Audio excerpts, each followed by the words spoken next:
काँग्रेसचे माजी नेते तथा राज्याचे माजी मुख्यमंत्री अशोक चव्हाण यांनी त्यांच्या आज पक्षाचा सदस्यत्वाचा आणि विधानसभेचा राजीनामा दिला आणि त्याच राजीनाम्यानंतर मी त्यांच्या नांदेड येथील याच कार्यालय परिसरामध्ये हेच त्यांचं नांदेडच्या नवा मुंडा भागातील नांदेड जिल्हा व शहर काँग्रेस कमिटीचं कार्यालय आहे।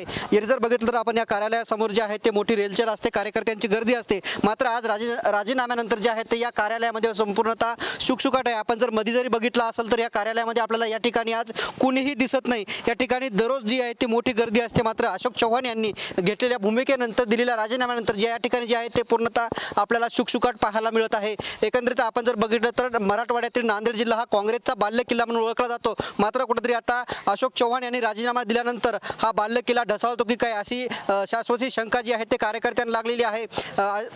माजी मंत्री शंकरराव चव्हाण पासून अशोक चव्हाण यांनी जे आहे ते त्यांचा वारसा, काँग्रेसचा वारसा या ठिकाणी जोपासला होता। मात्र आज कुठेतरी काँग्रेसचे माजी नेते अशोक चव्हाण यांनी राजीनामा दिला आणि त्यांनी त्याचबरोबर त्यांच्या पक्षाचाही राजीनामा दिला। त्यानंतर याच काँग्रेसच्या कार्यालय परिसरामध्ये जे आहे ते आज आपल्याला शुकशुकाट पाहायला मिळत आहे।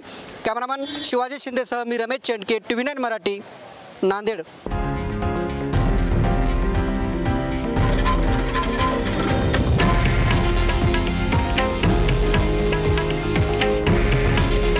हे आहे देशातील नंबर 1 न्यूज नेटवर्क आणि आपण पाहत आहात TV9 मराठी।